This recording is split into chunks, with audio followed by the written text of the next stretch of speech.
Good evening, good morning, good afternoon. We are all together here. It's very nice to be with all of you again. I'm Halise Lieberman and the director of the Toby Center in Warsaw. And I'm very privileged to be in the seat as hosting yet the 10th edition of TJHTalks. So to all of you who've been with us so far and supporting us, who've spoken with us, thank you. We will add our thanks at the end, but we are very grateful that you're on this journey with us. We're delighted to see so many familiar names on the list and several new ones, and we're glad to have you. Witamy, bruchim habaim, and welcome. And I want to offer a special welcome to Filip Jashinsky from the Polish Ministry of Foreign Affairs, Tad Toby of Toby Philanthropies, Riva Berelson, Professor Arnie Eisen, who is known to many of us, and to our friend Larry Hochberg from ELNET. And we're also joined by new colleagues from Classrooms Without Borders and Bridge to Poland. Please note that you will be on mute, but you can share your questions with our speakers using the Q&A. The button can be found at the bottom of your Zoom screen. So the conversation, which we're sad will only last 45 minutes, will last about 45 minutes. And it will be followed by a moderated Q&A session. Welcome. Welcome to our distinguished scholars, members of our Scholar Advisory Council, institutional colleagues, and representatives from our lovely growing number of partners from around the world. So without further ado, because you did not sign up to hear me this time, I would like to invite Shana Penn, the Executive Director of Toby Philanthropies, to introduce our distinguished guests and to moderate the Q&A session after what promised to be a very interesting conversation. Shana. Thank you, Halise, and welcome everyone. And please also, it's great to see so many people adding their greetings on chat, and please feel free to continue to do that during the, and let us know of any technical difficulties in case they come up. On behalf of the Toby Center in Warsaw and Toby Philanthropies in San Francisco, I want to express our gratitude to Nancy Sinkoff for this stunning biography of Lucy Dawidowicz, which rescues from oblivion a groundbreaking Holocaust historian for new generations. Copiously researched with an impressively voluminous appendix, I applaud you for that, Nancy. From left to right, brings to life the 20th century interwar to post-war intellectual milieus that shaped Dawidowicz's life, her works, and her intellectual and political journey, exploring how her love of an almost extinguished Yiddish culture post-Holocaust informed her transformation from interwar socialist to New Deal liberal and then to the political right, styling herself an independent neoconservative. This biography, together with the Toby Center's digital timeline of 1,000 years of Polish Jewish history, are my top 2 Hanukkah gifts this year for family, friends, and my boss. Nancy Sinkoff is Professor of Jewish Studies and History and the Academic Director of the Alan and Joan Bildner Center for the Study of Jewish Life at Rutgers University. Dr. Sinkoff holds a doctorate from Columbia University's Department of History. From left to right, Lucy S. Dawidowicz, the New York Intellectuals and the Politics of Jewish History, recently received the 2020 Natan Notable Book Award from the Natan Foundation. Her first book, Out of the Shtetl, Making Jews Modern in the Polish Borderlands, has recently been reissued digitally with a new preface by Brown Judaic Studies this past year. Dr. Sinkoff, who served as a consultant to POLIN Museum's gallery Encounters with Modernity, is a recipient of numerous fellowships, among them from the Mellon Foundation, the Fulbright Association, the Center for Advanced Judaic Studies at the University of Pennsylvania, Yale University's Beinecke Library, the Frankel Center at the University of Michigan, the American Jewish Archives in Cincinnati, and the USC Shoah Foundation. Our esteemed interviewer today is Barbara Kirschenblatt-Gimblett, University Professor Emerita and Professor Emerita of Performance Studies at New York University, and the Ronald S. Lauder Chief Curator of the core exhibition at POLIN Museum of the History of Polish Jews. Her books include Destination Culture, Tourism, Museums and Heritage, Image Before My Eyes, A Photographic History of Jewish Life in Poland, 1864 to 1939, with Lucjan Dobroszycki, and They Called Me Mayor July, Painted Memories of Jewish Life in Poland, with her late father, Mayor Kirschenblatt. Barbara received the Officer's Cross of the Order of Merit of the Republic of Poland, was elected to the American Academy of Arts and Sciences, received the 2020 Dan Dovey Prize, and serves on the Toby Center's Scholars Advisory Committee for this series. Welcome back to TJHT Talks, Barbara, and please take it from here. Thank you very much, Halise and Kuba and Toby Talks for this opportunity. And thank you, Shana, for moderating. We're delighted to have you as our moderator. When Nancy was asked who she would like to have as her interlocutor, she asked for me, and I actually was surprised, but also delighted, because I'm a great fan of Nancy's work, from her first book on Lefin and her work with us on the core exhibition, as Shana noted, to this really magisterial book about Lucy Dawidowicz. But that doesn't, I would say that to describe this as a book about Lucy Dawidowicz or a biography of Lucy Dawidowicz does not do this book justice. This, first of all, I have to tell you, it is the perfect Hanukkah gift because it is a wonderful read. It's so well written. It's beautifully written, exceptionally clear.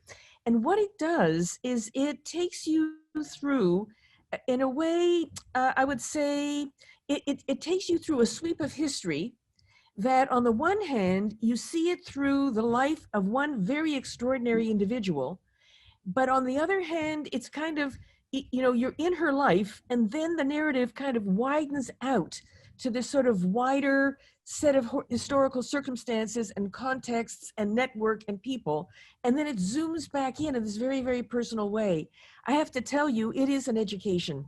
And so with that, I would like to invite Nancy to introduce us to Lucy, and then we will move out from there. So I have a few quick thank yous. I want to thank everyone who's already been mentioned, but I want a particular shout out to the Toby Foundation. I've had the great pleasure of working with the Toby Foundation 3 times with educational trips for students as well as adults, working with them on itinerary, speakers, the whole 9 yards. They have been 3 extraordinary trips.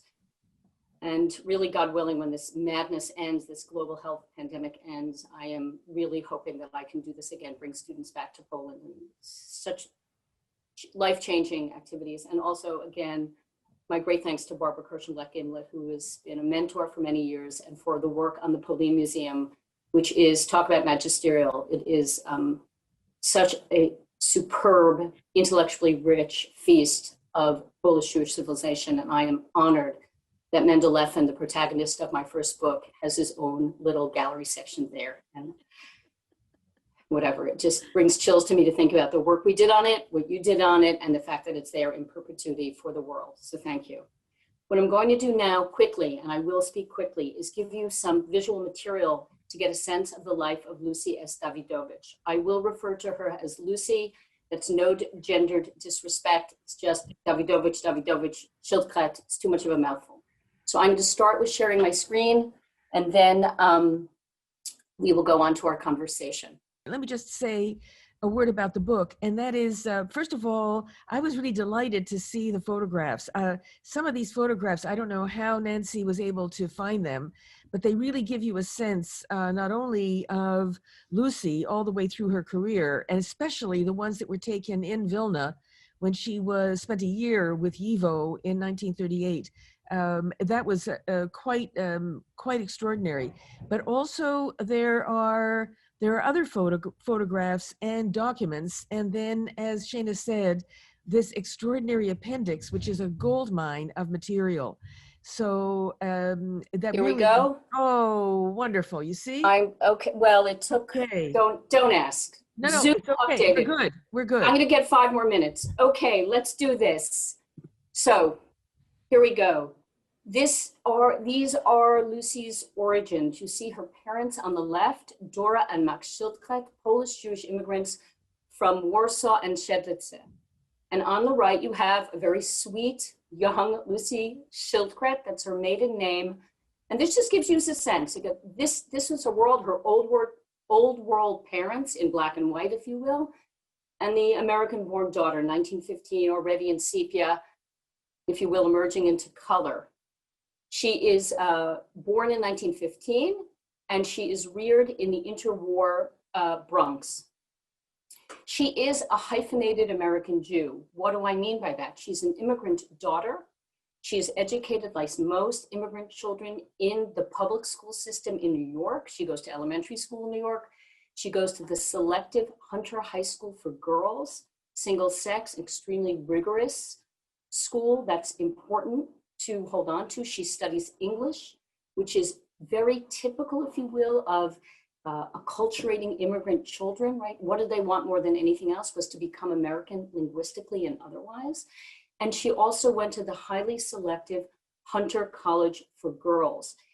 And there you see her graduation picture on the right. This is an important part of the story because part of my book, and it's in the subtitle of the book, is to position Lucy S. Dawidowicz in conversation, in historical conversation with the well-known, rather famous male New York intellectuals, people like Irving Kristol, Norman Podhoretz, Lionel Trilling, Daniel Bell, Nathan Glazer, Alfred Kazin, Irving Howe, about whom there are many, many books on their journeys from marginal Trotsky, anti-Stalinist, into the mainstream of American letters in the post-war years.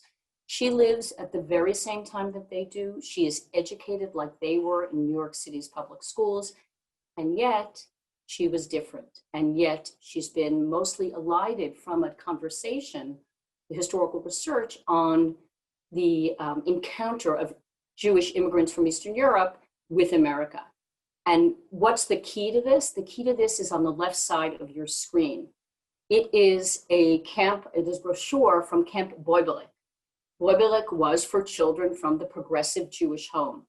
Boibelik was the summer camp of the Shalom Aleichem Folk Institute, a nonpartisan Yiddishist organization that with 3 other Yiddishist organizations in the interwar years educated children after school, on the weekends, produced children's literature in Yiddish, and also created summer camps and had a press.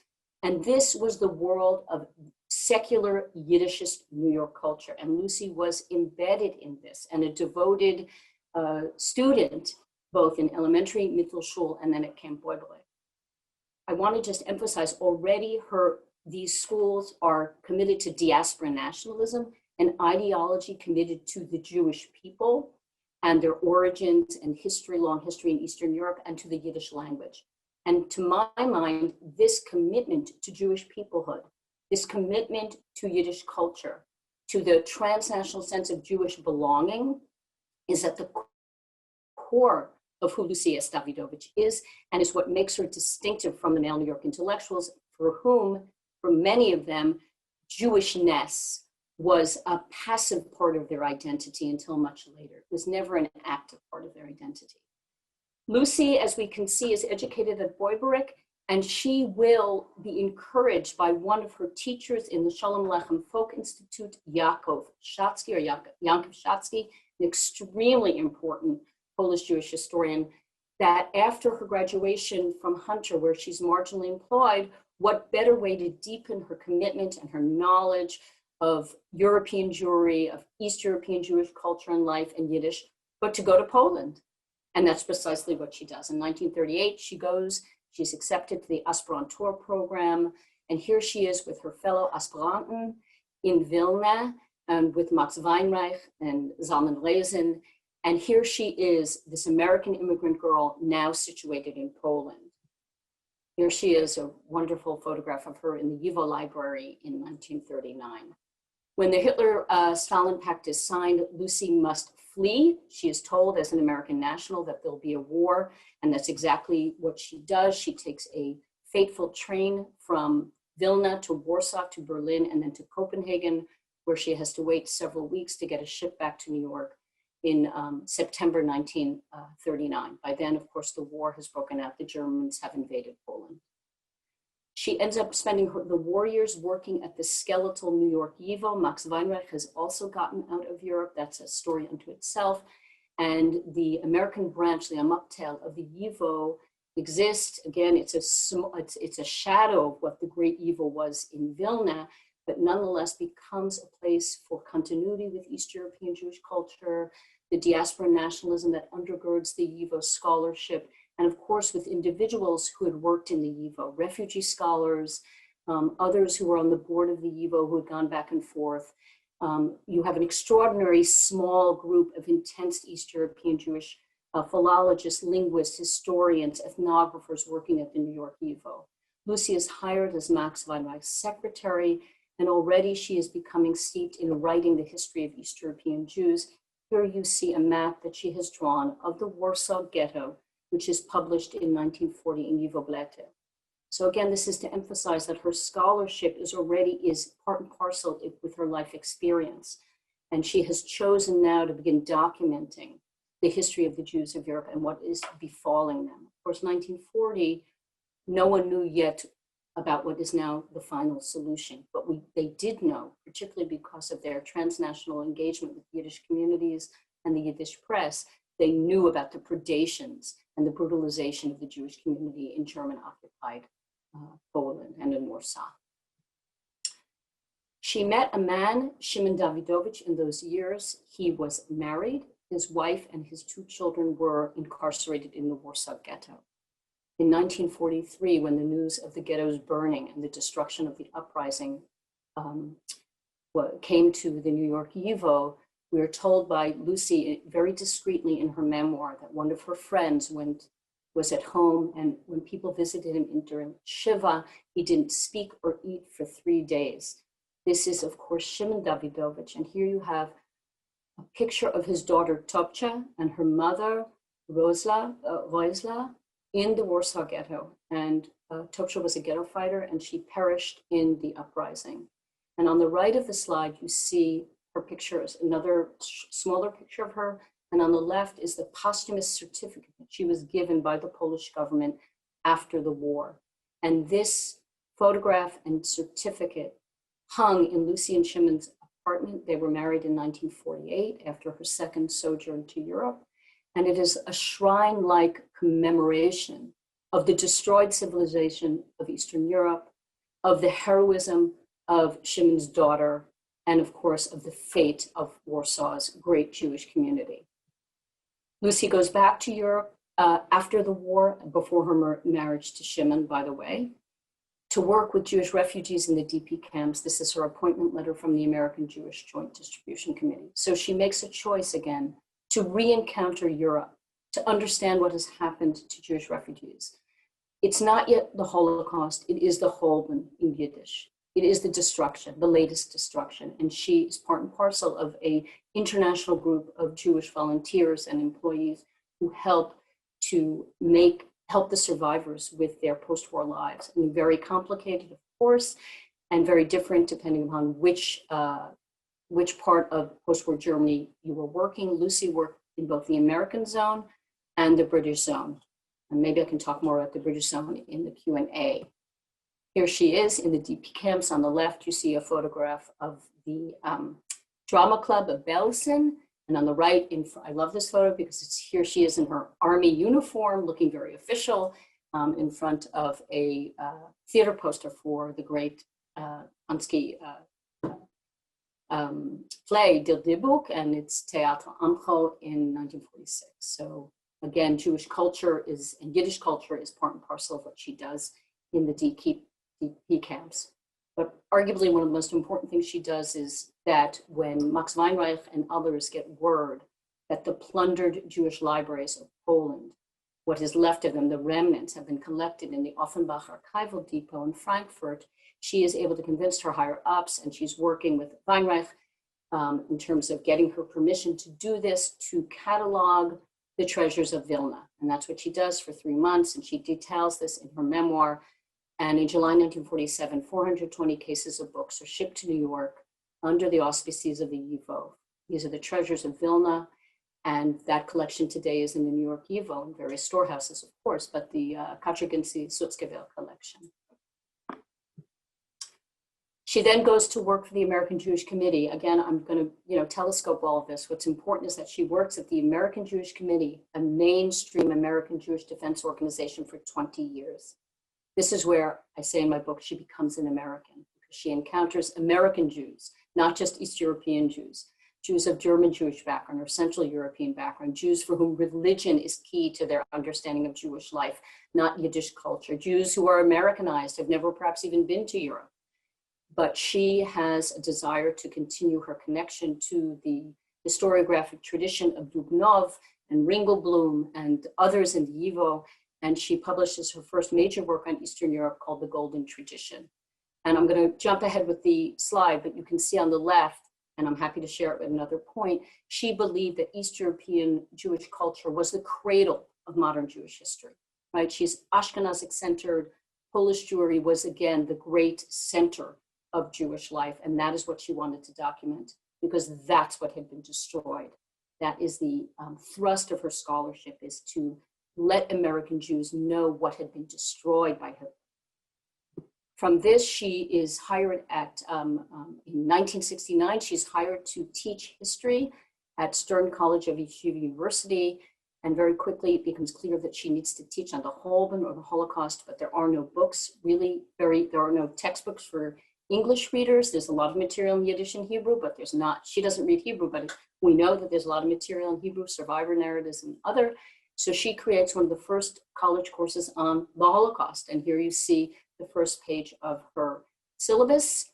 And it is in those years that she writes the books that really put her on the map. The War Against the Jews, 1933 to 1945, which is a study of both the final solution, the ideology that undergirds Hitler's campaign against the Jews, and then very importantly, the second part of the book, the Holocaust, how the Jews coped with the attack on their civilization, on their folk, on their people, what they did communally. And she used Jewish sources to document their behavior. And she documented not only the military resistance, she documented the soup kitchens, the underground libraries, the religious services. That is how the Jewish community survived in extremis. And then she did 2 other books. I just have them here. One is an anthology, The Holocaust Reader, still has great documentation in it, very important. And then a book on historiography, her reflection on how the Holocaust has been treated regionally or nationally. All of her books were dedicated to, except one on American history, to the Jews of Poland, to the murdered children of Shimon, to the great historians, to Vilna's Jews. So you can see that her identity has been shaped by her commitment to Jewish peoplehood and to commemorating and documenting the destruction of the greatest Jewish civilization in Europe, the civilization of Polish Jews. She remains committed to Yiddish throughout her life. And here you just have a great slide, I just couldn't resist, of a Yiddish event at Stern College with Lucius Dawidowicz, Irving Howe, the great anthologizer of Yiddish poetry and prose in the post-war years, that New York intellectual friend of hers who's a socialist, but nonetheless committed to Yiddish, or rather all the more so committed to Yiddish, Yaakov Glatstein, the great modernist Yiddish poet, and Marie Serkin, her beloved friend, a Zionist and a great Yiddish translator. So just give you a sense of the world in the 1970s, who these people knew and with whom they spoke.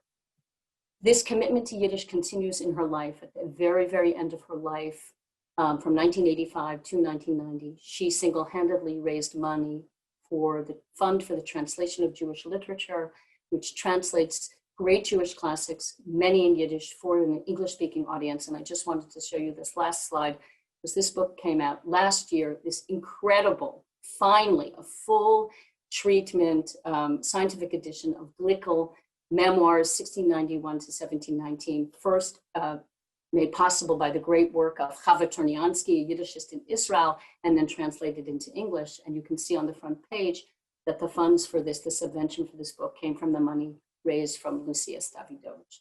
So that's her biography in short. Here's a picture of her at the end of her life. And now we can get into the nitty-gritty of how I did it. Thank you very much. Thank you very much, Nancy. You know, well, there are a couple of ways for us to start. First of all, I think it's very characteristic of your work that you tell a big story through an individual's life and also through their thought. Through, in other words, it's an intellectual biography, but it's also, it has many other aspects to it. So you did that with Mendel Lefin, and you found all kinds of affinities between the Haskalah, between Lefin and the European situation, and with Lucy. But I have to say, in thinking about Lucy, you know, she's really a conundrum. How she can move through so many very different political alignments. Well, let me put it this way. What comes across from the book is that no matter where she was on the political spectrum, she held firm to a commitment to what we would call today Jewish peoplehood, to Yiddishkeit, not just in Yiddish, but to, let's say, to put it in just English, to Jewish peoplehood. But how she understood it, I mean, how she held on to it, how she understood it, as her political alignments shifted, that I find astonishing. So maybe a good way to start is, you gave us her sort of career. You told us kind of where she started and where she worked and where she went. But can you do the same for where she was on the political spectrum, from her early childhood and adolescence, her teenage years, high school, all the way to the very, very end? Because that is an amazing trajectory. So first, I just want to, I won't dwell on Mendel Lefin, you know, as someone once referred to him as the man I know better than my husband. But, but I will just say, and you noted this, you know, the word biography is, I think it's so fungible, you know, this is an intellectual cultural study of the major issues of modern Jewish life in the diaspora through this life. Exactly. And she ended up being the perfect vehicle for addressing the same kinds of questions I asked of Mendel Lefin. And I would just say, and this is something I feel so strongly about as an historian of the Jews of Eastern Europe, Jewish modernity doesn't happen in one fell swoop in Europe, and it doesn't, certainly not in Eastern Europe. And that's why regional and national studies are so important. And that's why as historians, we have to be very clear about which period we're talking about. So the way Mendel Lefin, for example, approached Yiddish, and he did, chapter 4 of that book, and the way Lucy, you know, dealt with Yiddish are very, very different. One's an 18th century imperial problem, and one's a 20th century post-war American problem. But they're both negotiating with this language because Yiddish was the language of the Jews of Eastern Europe. I mean, obviously Jews knew Aramaic and Hebrew and Polish, and blah, blah, but Yiddish was the vernacular. So to ask how do Jews understand Yiddish historically allowed me to connect. And then there are many other issues too, but we'll leave that as an aside. As you noted, and it's, I think, correct, her commitment to what I call diaspora nationalism and transnational Jewish identity and Yiddishkeit is her plumb line. That's unwavering. The problem for her, or the problem I would say for many modern Jews who care about these things, is that is a product of early modern or the pre-modern Polish Jewish world, that the way she understood it. And yet she lives in a completely different reality. And this is the challenge for Jews in the North American, South American diasporas, for Jews in the Soviet Union, and for Jews in mandatory and then mandatory Palestine, modern Israel. They come with that quote, I don't want to use these words that I don't even know how to define heritage, but they come with that understanding of the holistic nature of Jewish civilization. That's what makes sense to them.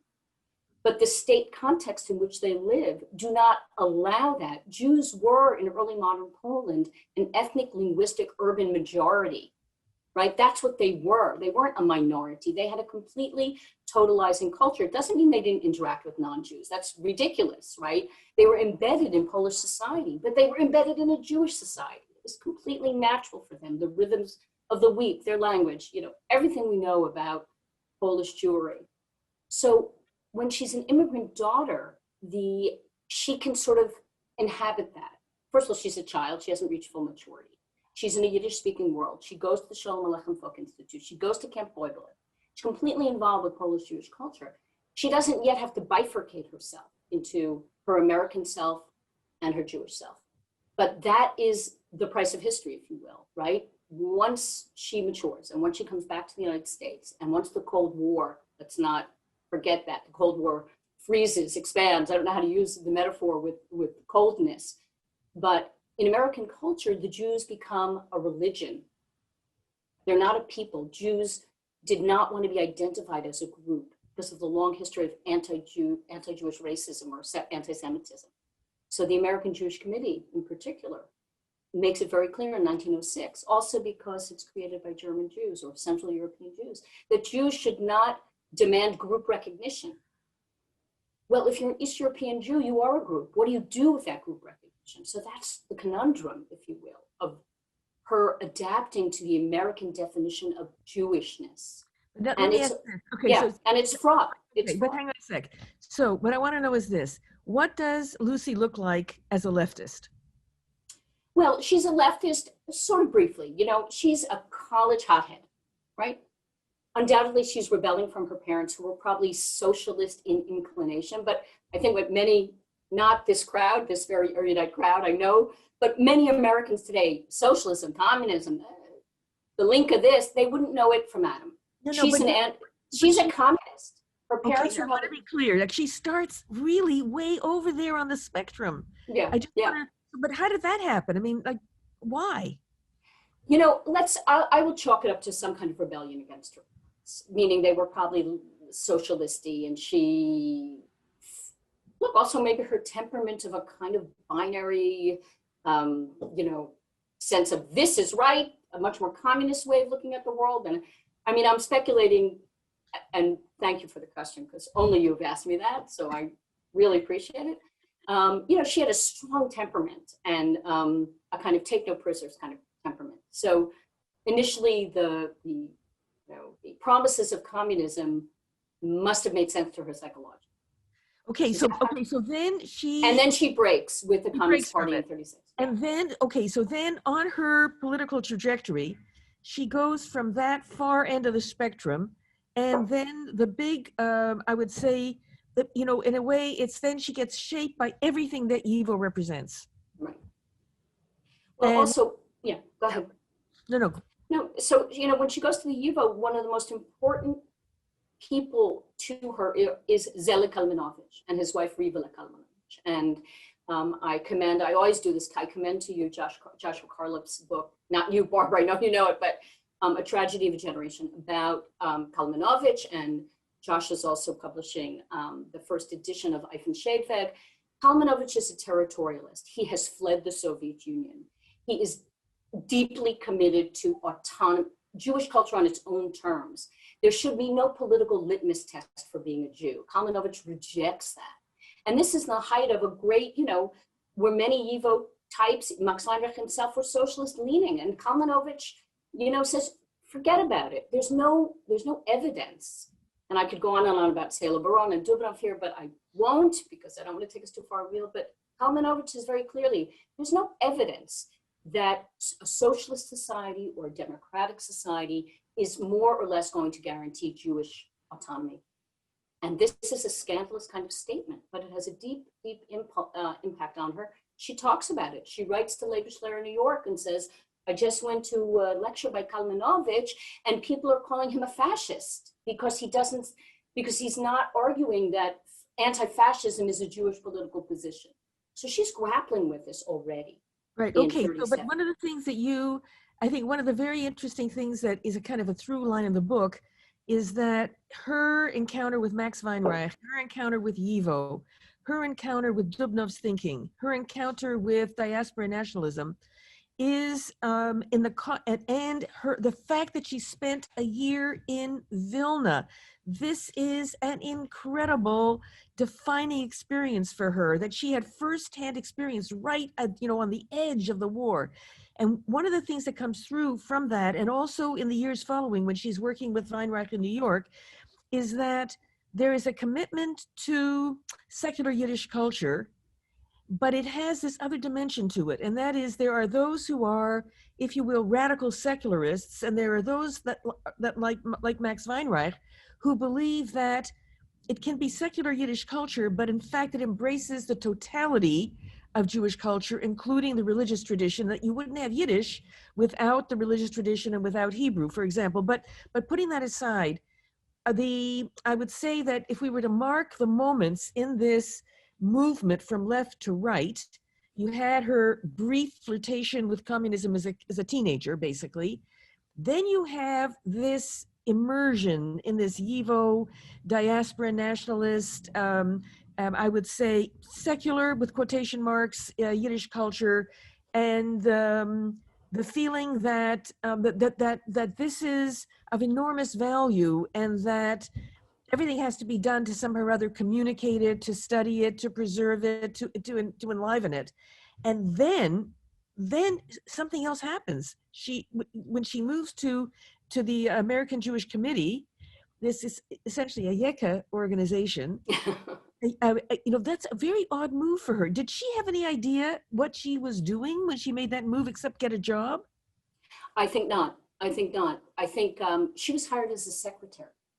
And she was working with Milton Himmelfarb. And it's really, that's why the American Jewish Committee chapters, I think for Yiddishists and Europeanists, it's sort of American history, but it was so critical to the biography. And by the way, I had no idea when I started this book that she'd worked at the committee, or you see it in like a little bio. She worked at the American Jewish Committee from 1949 to 1969. That's 20 years. And she rose from being a secretary to the director of research. And I had to plumb all the archival material on that, which no one had looked at. We talked about the fact no one had looked at that, right? They only looked at her published materials. All the memos for the Domestic Affairs Committee at the American Jewish Committee on issues of liberal anti-communism, what was called Negro-Jewish relations, and the crisis of the separation of church and state. Again, incredibly important amicus briefs that the committee wrote, the whole question about the Establishment Clause, how do we protect religious liberty by insisting that there be no governmental support of religion in the public sphere. She was at the center of those issues. She was reading about them, writing about them, and thinking about them.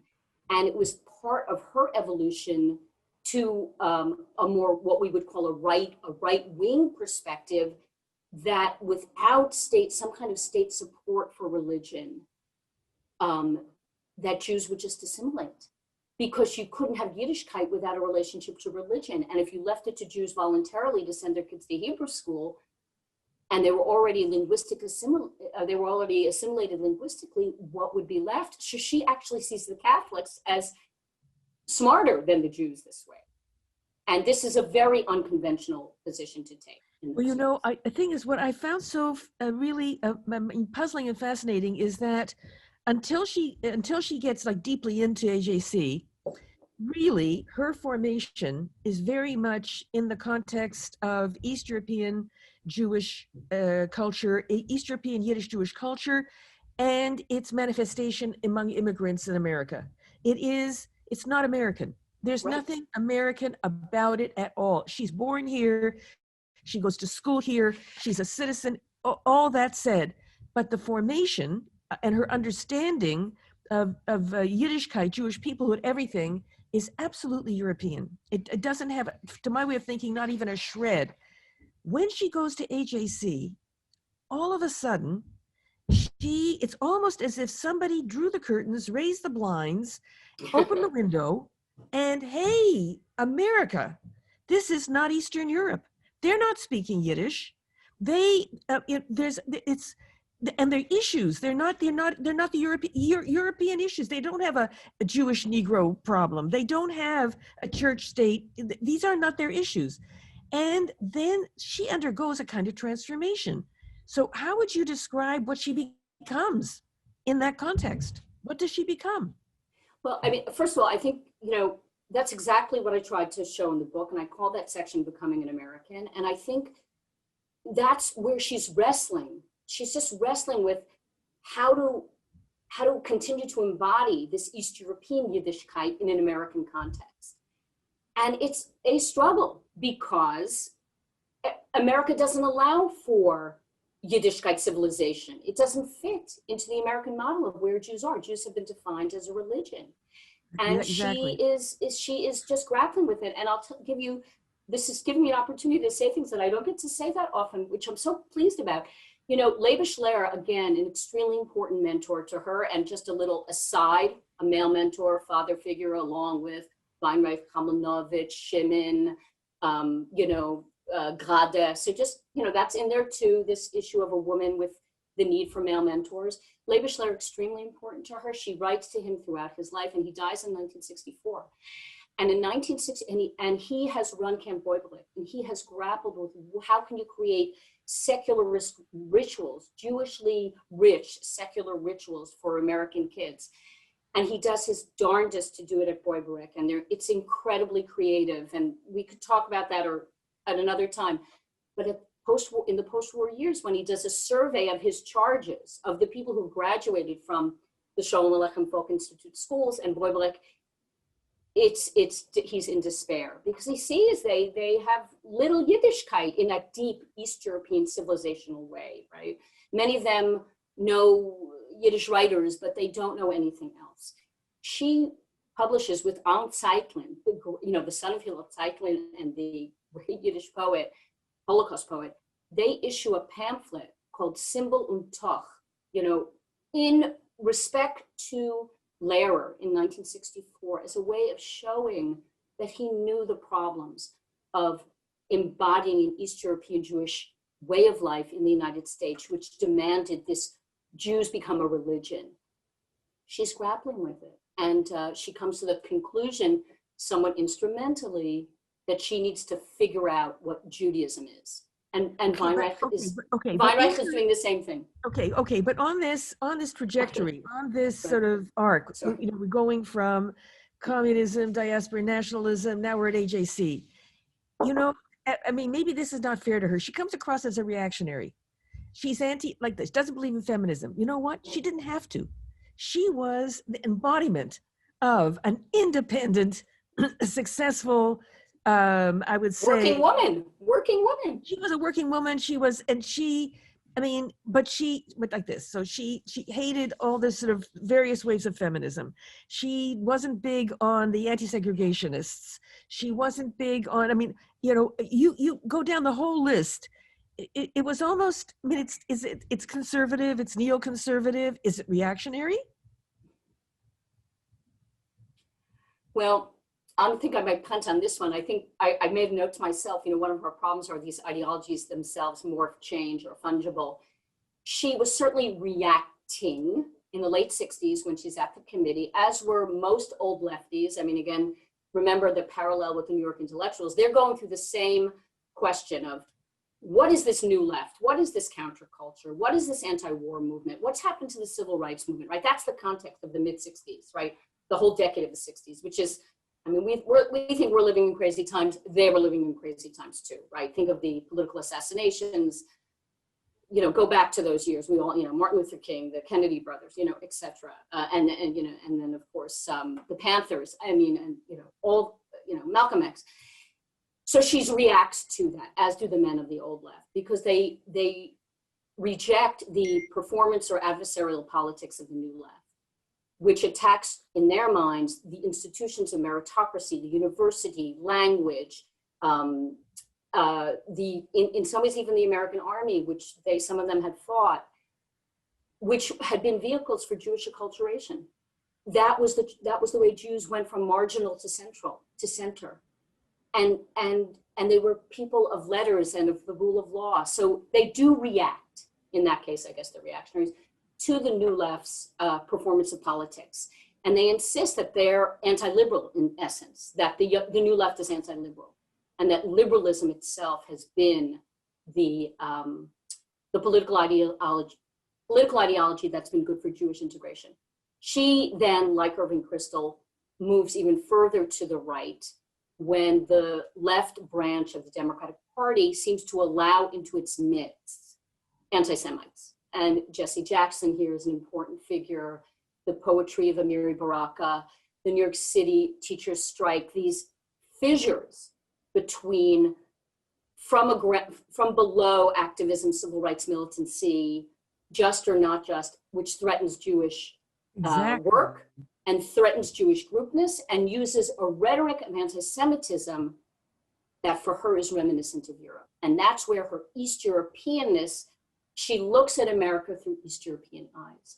And I'll say one thing, and I know you want to ask, the problem of the universities. I want to just underscore this because it's really apposite, I think, to our moment today. In interwar Poland, she experienced the hooliganism, the violence against Jews that emanated and was sustained by the universities. Weinreich was blinded. Mayor Bauerwein was attacked. We now know because of work by others, young scholars now, some women were thrown out of buildings, Jewish women students thrown out of buildings. She knew about this. Weinreich then writes Hitler's professors about the complicity of the German professoriate against the Jews. So when the New Left attacks the universities and goes after them, she has her own views about that. Okay, I see Shana coming on, so we'll stop here. Just a very brief comment on this, and then we'll go to the questions. I think that what comes out from the book and from your comments is that AJC, American Jewish Committee, was an advocacy organization. And therefore, all of these key issues were issues that she looked at from the perspective, is it good for the Jews? Is it bad for the Jews? In other words, as an advocacy organization, policy making, and also working quietly behind the scenes, they were always looking at all of this turmoil in American life and all of these issues on the table from a perspective of policy that would be in the interest and in the service of the American Jewish community. And I think that is a big piece of her move towards the right. Okay, Shana, take it away. Thank you so much. I just wanted to add one thing to that, which is it was not unusual for a self-made woman of her generation to distance herself from or reject feminism, especially from the New Left, the era of the New Left feminism. And what's interesting about her, one of the things that's interesting about her, and that we didn't have time to talk about yet, is her pioneering Holocaust scholarship. And here she is, yet again another something else to point out about her as a woman. She has a master's, she doesn't have a doctorate, and yet she basically carved out the field of Holocaust studies. And it was her analysis was very controversial at the time, during her lifetime. And then what you do, Nancy, so well in the book, along with just explaining all of that, is also talking about how later historiography responds to or reflects on her work. And I was wondering if you could talk a bit about that before we take up some of the questions that we've been asked, which are more about her earlier years. Right, so thank you. First of all, thank you, Barbara, for, as always, wonderful question and discussion. I know you and I could go on for much more time. Shane, I think I want to thank you too. Yes, she is a pioneer of this thing called Holocaust studies, and she's somewhat ambivalent about it too. That's another interesting part about her life, is that first, so I want to say, I'll start with the most important thing, is that her experience at the YIVO, her experience in terms of that tradition of Dubnovian historiography, right? That history is the inheritance of all Jews. It's not only of the elite, right? And Dubnov and Ansky, this tradition of sammling and collecting and paying attention to the Jewish working class, the Jewish marginals. If you look at the topics that her fellow aspiranten wrote, it was things, the daily budget in Vilna. It was what we and other people pointed this out. We can think of Sam Casso's work on Ringelblum. This is a null school. This is history from below that was being initiated by East European Jews, and then many people forgot about it. She continues this thread of how you do history with her encounter with the survivor historians, Philip Friedman and others in the post-war period in the DP camps with the historical commissions. These are some of the first collections of survivor testimony, right? Again, the Jewish perspective, or what Friedman called the Judeo-centric. And when she wants to write her history of the Jews when she's in the United States, she doesn't have any books to work with except again in addition to Hebrew, right? Because the major studies are biographies of Hitler, right? Raoul Hilberg's magisterial treatment of the German bureaucracy, Hannah Arendt's problematic book on the Anna Eichmann, which of course is a seminal publishing event that changes a lot of things. So she writes The War Against the Jews to give voice to Jews. And that's what she does in the second half. And The Holocaust Reader, right? These are works that privilege the voice of the Jews themselves. And this is new and different.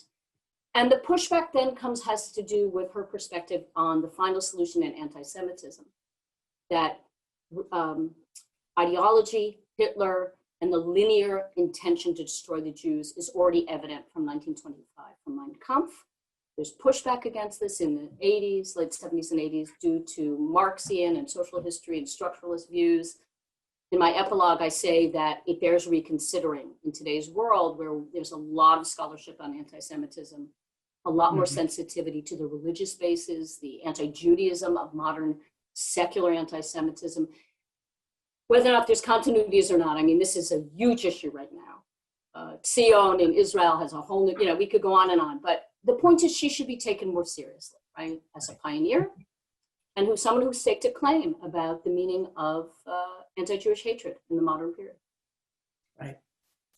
Thank you.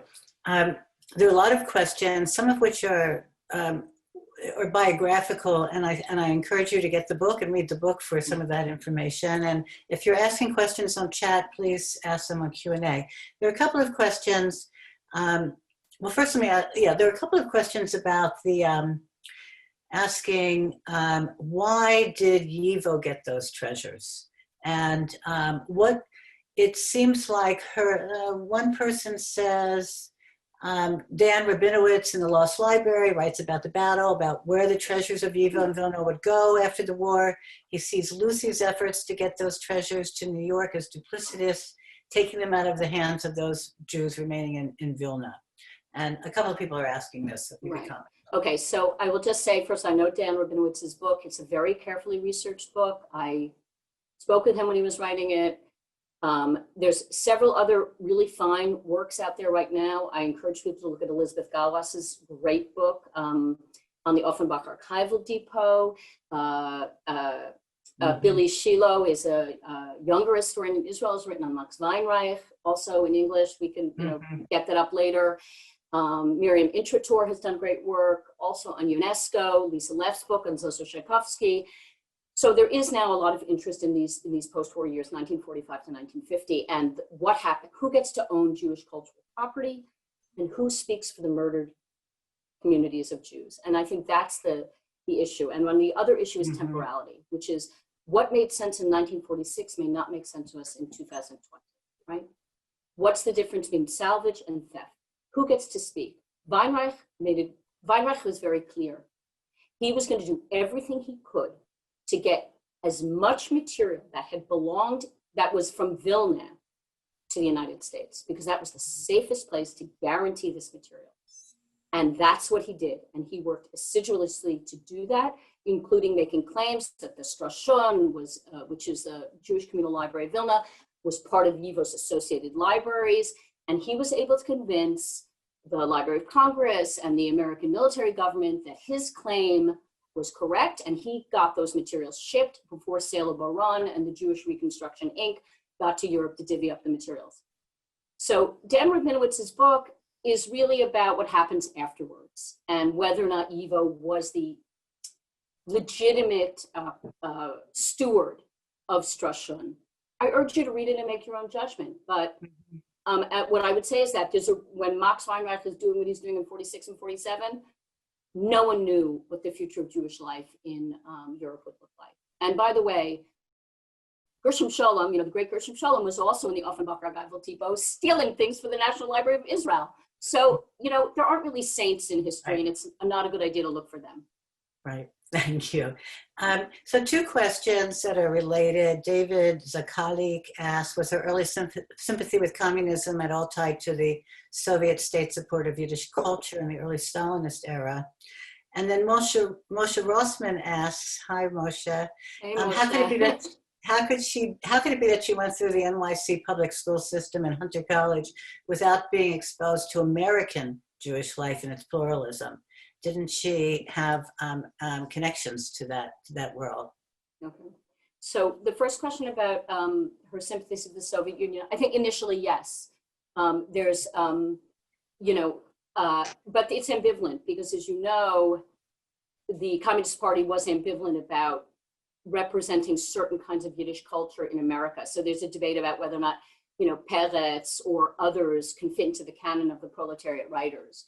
And she talks about that. She talks about arguing with, right now, just flew out of my head, but the head of the IWO, the International Alpha Alden, about whether or not the non-proletariat writers should be considered part of Yiddish culture. So there's a debate within Yiddish circles about what the canon should be. And the Soviets took, a rather Soviet realist line about it. And she came out of a much more romantic school, where all of Yiddish culture, no matter what the writers wrote about, was legit. When she leaves the Communist Party, the Young Communist League in 1936, she is then willing to expose, the predations of the Moscow trials, the futility of Birobidzhan, and she never looks back to the Soviet support of Yiddish culture. Of course, there's a lot of work on this and the complexities of it, and the rise in anti-Semitism in the Soviet Union in the 30s under Stalin. I mean, everyone knows that too. So that's how I'll answer that. To Moshe Rossman's question, and I really do have to say hello because Professor Rossman's work is so important to me. It's a great question. Certainly she's exposed, but when you look, for example, at the archival material of Hunter College High School for Girls and Hunter College itself, 80 to 90% of the student body are Jews or immigrant Jews. So there is a kind of silo-like existence that she has, and her parents were not involved. At the very same time that she's going to the Shalom Aleichem Folk Institute, the second generation of Deborah Dash Moore's work are going to these new Reconstructionist synagogues.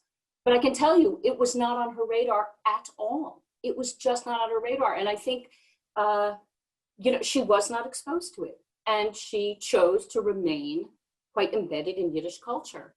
And I think, Barbara highlighted, when she gets to the committee, the window's open.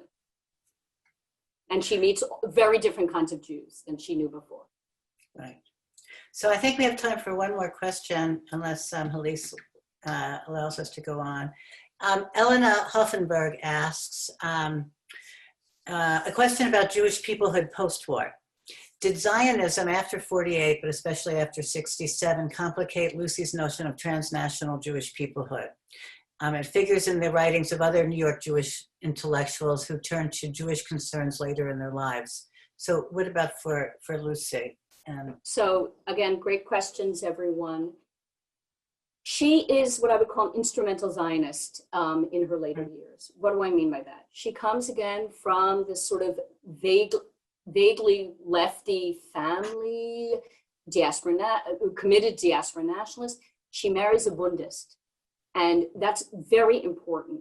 The Jewish Labor Bund, which is, today, and in some ways it's misunderstood. It was a verbrennte, anti-Zionist, socialist organization of working people. That is what it stood for. If you want to read polemics against Zion, I always say this, I only will trust anti-Zionists if they're Bundists, right? They're the only anti-Zionists I trust are Bundists, because they knew what they were arguing about, right? And they had a stake in the Jewish future. So Shimon is a Bundist, and that's very important. They traveled to Israel. They had friends in Israel. I mean, I could go on about, Israel Gutman and Hannah Shmeruk and Sutzkever and her beloved friend Pearl Ketcher, who is a doctor in the British Zone. she thinks about, after Shimon's death, of going to Israel. But she's a New York Jew, tried and true. Wouldn't know the language, couldn't do it. Culturally, she couldn't do it. She couldn't go to the Met, and she couldn't eat at Shenley West. I'm being serious. I mean, she's shaped as a New York Jew. But she becomes committed to the idea of Israel, and I quote this, as the embodiment of the Jewish people. Mm-hmm. And therefore, she makes a connection between her diaspora nationalism and the people of Israel, like, B'nai Israel, mm-hmm. Yiddish folk in the modern state. And therefore, if you view Israel as the embodiment of the Jewish people, you must defend Israel despite its politics. And this is her break with Alfred Kazin, and this is her break with other American Jews. And she does not break with Irving Howe, but they argue about this. Because Irving Howe is a socialist, and he's critical of the modern state of Israel, particularly not the Six-Day War, but 82, the wars in Lebanon. This becomes a fissure. And with the new left and the new Jewish left in those years, who are vocally critical of Israel in the public sphere, New York Times, New York Review of Books. And that's where she says, no, I've had enough. This Israel is the embodiment of the Jewish people. And she defends it, again, instrumentally, I would say. If I could just, a very quick comment. Sure. One of the things that really struck me is that considering how her MO was essentially in other words, there might be the war against the Jews. Her war was the war against those who were fighting a war against the Jews. I mean, that was her war. And so, and with regard to Israel, that was definitely true. But what I found astonishing in your book is that 1948 doesn't appear. Right. It's, like there are all kinds of momentous events, right. Many momentous, and they have huge impact, and she's responding and things are happening. What happened to 1948? Well, I think, that goes back to Moshe Rossman's question. You confirm your reality, and her reality was a diaspora nationalist reality. It didn't play out in her mind. And the best example of this is that she ends her fantastic memoir, From That Place and Time, 1939 to 1947, that's the name of the book, with the shipping of the books, as if that's when she left Europe. But it's not true. She then had to serve the rest of her contract with the Joint Distribution Committee in the British zone. And she goes to the British zone, and it's very different than the American zone. And the big difference is the effort to get Jews to Palestine, the Central Committee. And she is in Hamburg when the refugees from the Exodus are disembarked and re-interned in German lands. She keeps memos about it, but it's almost like it doesn't have an impact on her. I think that's so weird. I think that's absolutely weird, especially in her later kind of very pro-Israel, defend Israel, doesn't matter, don't criticize, it doesn't matter what, whatever, but defend it. I find that astonishing.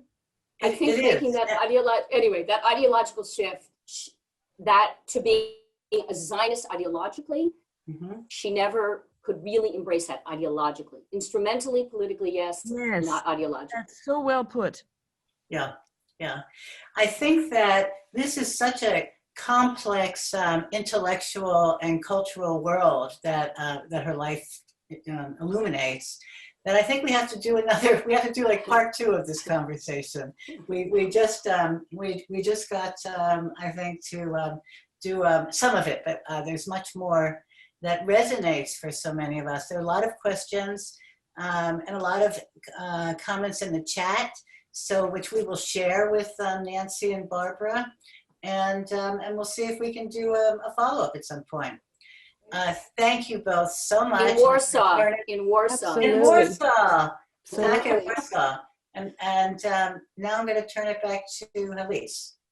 So first, Nancy and Barbara, as Shana just said, we would love to do part 2 or the continuation of. You have inspired us all beyond our initial words, just in thinking about the complexities of our lives and understanding who we are, whether we're Jews or not, but all involved in this endeavor to think about the complexities of identity and as we move and others move through our lives. So Nancy, thank you for bringing your work to print and to the screen. with us tonight. Barbara, thank you as always for bringing us into Nancy's conversation and her book with such erudite questions. And Shana, thank you for moderating and introducing our panelists and really leaving us wanting to know more, not only about Lucy, but the times that we preceded ours and the times we're living in now. It's a perfect way to start Hanukkah, I think. You have, Hanukkah for all of us who celebrate or those who don't, but know people who do. And those of you who are celebrating other holidays this time of year, especially here in Warsaw, where Shabbat starts at 3:05 tomorrow afternoon. Friday afternoon. That's how early it seems that it's starting on Thursday. It's a time for all of us to bring light and to share light. And so I want to thank you again for illuminating, for showing, pointing the light, opening the door for all of us to who want to learn more, and those of us who haven't thought about these issues in quite that way, and to find this in a compendium. And to all of you who would like to explore all of these played out, come visit us in Warsaw. Come visit us with Barbara at the POLIN Museum, or with Nancy or with Shana, as we explore how these stories actually visually unfold, and we can actually walk through them and be part of them. So for all, to the three of you, to my team, Jakub and to Kaya, thank you. To all of you who are with us. And friends, the TJHT program is supported by people like you. And for those of you who have already contributed, we are extremely grateful. And those of you who are considering, we have a whole plan for 2021. Please come back to us. We'll send you the information. January 13th, we will explore yet another book. I happen to have this one just handy, A Rich Brew, How Cafes Created Modern Jewish Culture. For those of you who follow me on Facebook, you know coffee and conversation is the start of my day. So I hope that it will be the start of 2021. May 2021 for all of us be a happier, healthier, safer year. So those of you who've helped us get to this point, thank you. For those of us who will consider supporting us, we would be very grateful. And to the world that we all share and inhabit, may it be a better world, more light, more warmth. And thank you. Chag Chanukah Sameach, may the light shine. Thank you. Hashem Dank. If I'm working on my Yiddish, I have to. I was told, and this is my last comment, I went to Brandeis in the late 70s, and I've been thinking, little people said, when did you begin to learn about when did you learn American Jewry, or even the Shoah? And, you know, some of the things that you pointed out, there were no books for, Lucy had to create the resources that we now use and are continuing to create, which is really important because it's a continuous conversation and a continuous exploration. And I learned Yiddish for a year with Moshe Waldox. And I even wrote a story called The Blue Shoes. And everyone said, Elise, come on, it's Hebrew. Let's get, that's the old country, even then. So I'm going back. I live in the old country. It's my new country. And I will start learning Yiddish. Thank you. I'm inspired. Thank you. Good night, Laila Tov. Dobranoc. Dziękujemy bardzo. Stay safe.